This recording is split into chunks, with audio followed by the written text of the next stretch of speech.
With us now are doctors Victoria and Toni, and we are going to be talking all about the ear. Welcome to the show. How are you? It's good. Thank you. I love the story of how you met in college. Can you take us back to that time? Sure. We met our first day of graduate school. We were in the big auditorium at Hofstra during an orientation, and we just happened to sit next to each other and another one of our friends, and that's how it all started. So Ear Works Audiology is your own company, your own brainchild. How did that begin?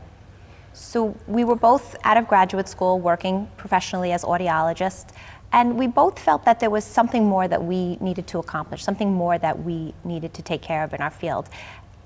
And we both started to get these feelings that there were better ways to do things, better ways to serve the hearing community, better ways to serve those in need of good hearing health care on Long Island. So we just got together and said, let's just do this and let's give it a shot and see what we could do.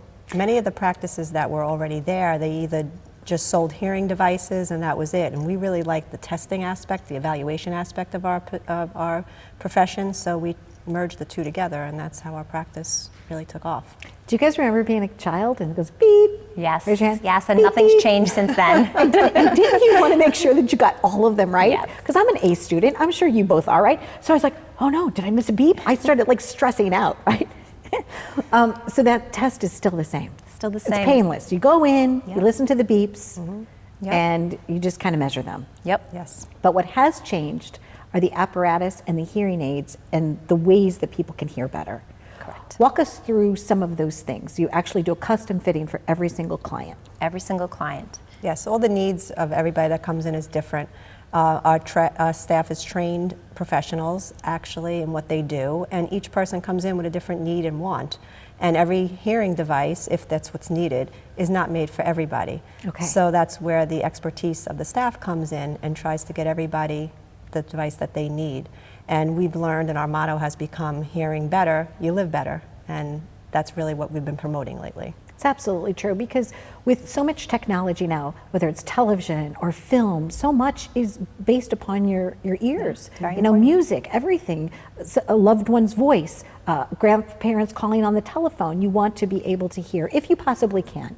You know, friends of mine, you know, I have friends that are in the deaf community, you know, and some of them do finger spelling, some of them lip read. But when it comes to your ears and your eyes, if there's a way that you can correct that, why not enhance it? Absolutely. Exactly. What do you love best about your field? I'll ask you both that.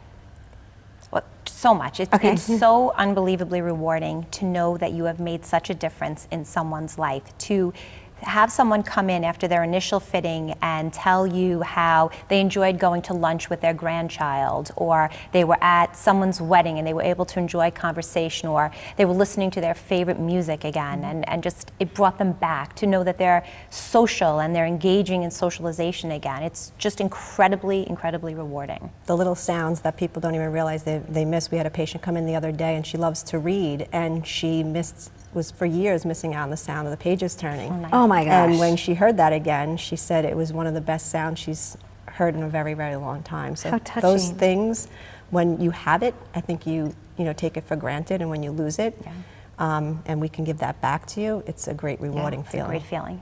I love that. That's like the TV show. Da da da da. Da da da da. It's the subtle little things, but you Yeah. would miss the snap. You miss would the miss little the things. page turn. Yes. It means a lot. You have more than just one facility. Tell us about your locations. We've been very blessed over the years. We started out with just one location in Garden City, and over the years we've just grown and grown and grown. We now have 11 locations throughout Long Island.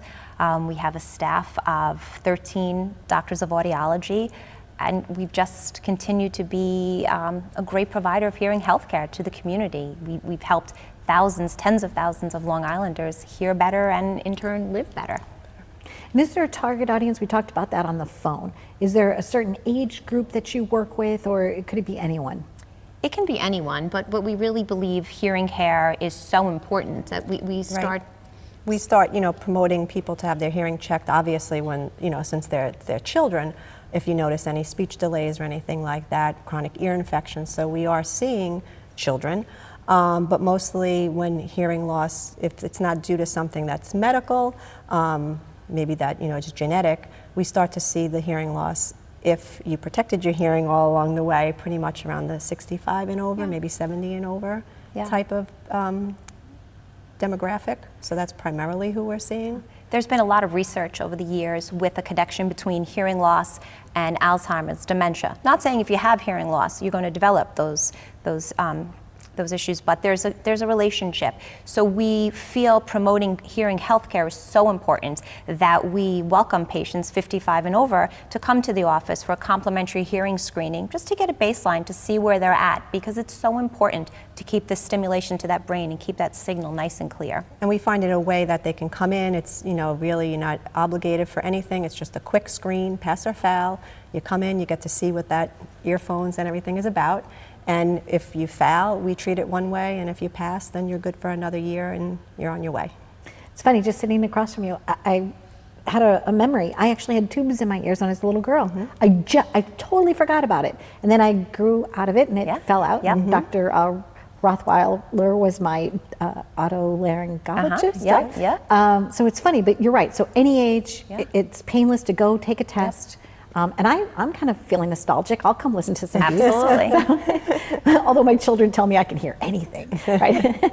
Thank you very, very much for joining us. Thanks for having us. We look forward to knowing you, and congratulations on all the people that you've helped.